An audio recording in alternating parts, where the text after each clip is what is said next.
Bye bye. आईला सान्यांचा phone होता, ते उद्या ऑफिस मध्ये येतात आपल्याला भेटायला. बर ठीक आहे. प्रीता काय रे? आई आई मला माफ कर. मी आधी पण तुझा नालायक मुलगा होतो आणि अजूनही नालायकच आहे. आई मी तुझी रक्कम नाही जमा करू शकलो. माफ कर मला. I am sorry. मला माहिती होतं. मी ओळखते तुला प्रीतम. मी आजपर्यंत तुला खूप सुधारण्याचा प्रयत्न केला, पण तू माझे सगळे प्रयत्न पाण्यात घालवलेस. ज्या माणसाला पैशांचीच किंमत नाही, तो माणूस बिझनेस काय करणार रे? श्रीकांत, आपण आपल्या दोन्ही मुलांच्या बाबतीत चुकलो रे. आदित्यने पारुशी लग्न करून आपली सगळी स्वप्न धुळीला मिळवली, आणि हा मुलगा कायम नुकसानच करत आला. आईला मला माहिती आहे परिस्थिती वाईट आहे, गोष्टी आपल्या मनासारख्या घडत नाहीयेत, पण अशा वेळेला तू तुझा तोल सोडू नकोस ना. हे बघ, रागवून चिडून काही होणार नाहीये. अशा वेळेला फक्त शांत राहून विचार करायला पाहिजे आपण. आणि संकटांचं म्हणशील तर संकट नवीन आहेत का आपल्याला? आपल्या कंपनीसमोर अनेक संकट आली होती ना याच्या आधी सुद्धा, पण त्या सगळ्या संकटातून आपण बाहेर पडलोय. बरोबर आहे. या आधी पण आपण संकटांना तोंड दिलंय, आपण त्यातनं मार्ग काढलाय, पण ही सगळी संकट बाहेरून आलेली होती श्रीकांत. आता तर घराच्या आतूनच जर सुरुंग लावायला सुरुवात झाली असेल आपल्या कंपनीला, तर त्यातून आपली कंपनी कशी सावरणार आहे? आपलेच दात आणि आपलेच ओठ, अशी परिस्थिती आहे आपली. तो काहीही झालं तरी आपण याच्यातून बाहेर पडणार याची खात्री आहे मला. ये पारू ये.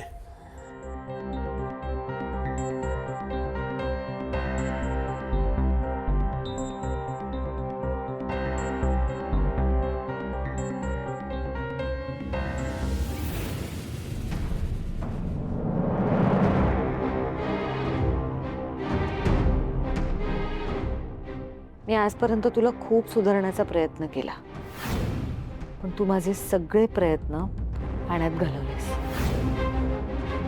आदित्यने पारुशी लग्न करून आपली सगळी स्वप्न धुळीला मिळवली, आणि हा मुलगा कायम नुकसानच करत आला.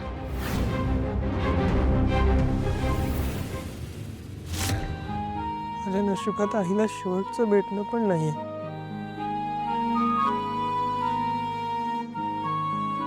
आता तिची माफी मागायला म्हणून गेलो. माफ करणं तर सोडा, पण एक मायेचा हात पण नाही फिरवला त्याने माझ्या डोक्यावरून.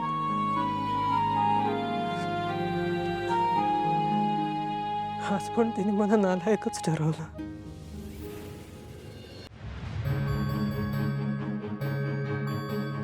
बस आलं.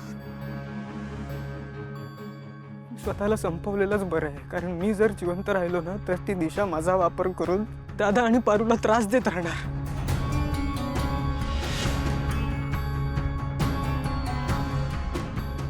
त्यापेक्षा मी स्वतःला संपवतोच ना. मी कमजोर आहे. मी तिला सामोरं जाऊ शकत नाही. जे ठरवलं ते करतो.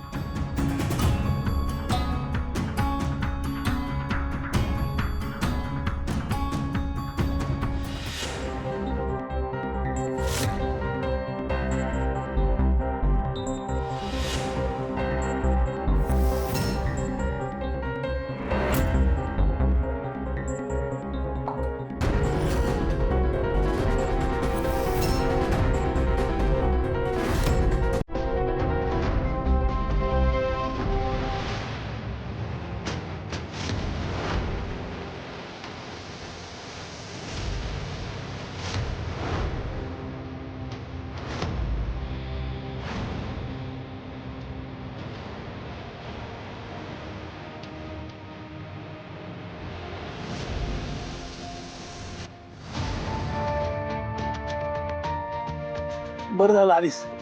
गोळ्यांची वेळ झाली ना माझ्या. दे. हो.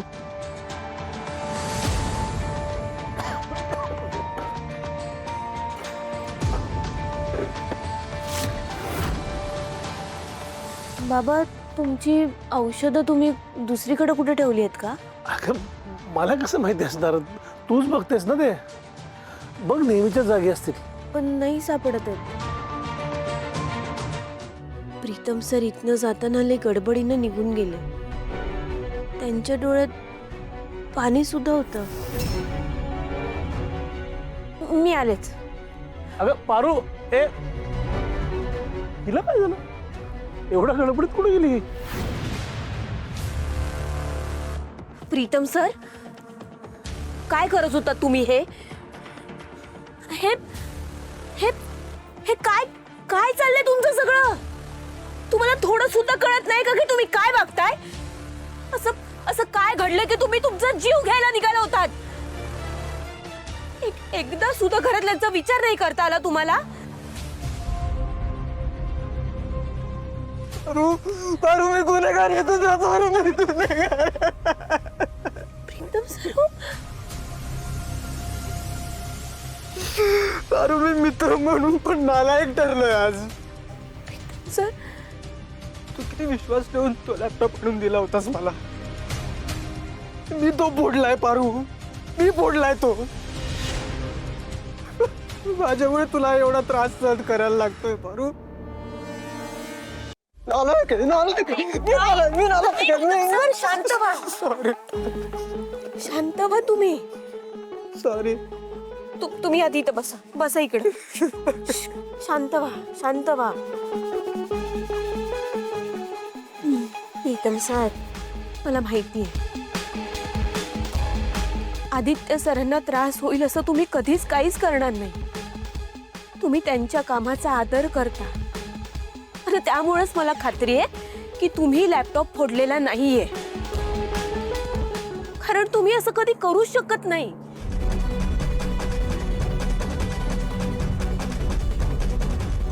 पण एवढं मात्र नक्की आहे की तुम्ही काहीतरी लपवताय.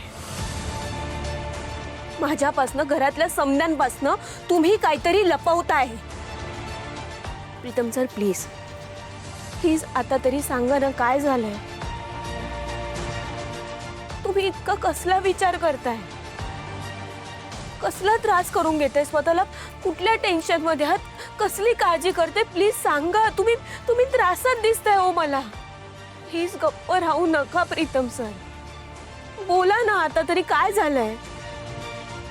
हे बघा तुम्ही जर का काही सांगितलं नाही तर मी गप्प बसणार नाही. मला ऐकायचंच आहे की नेमकं काय झालंय.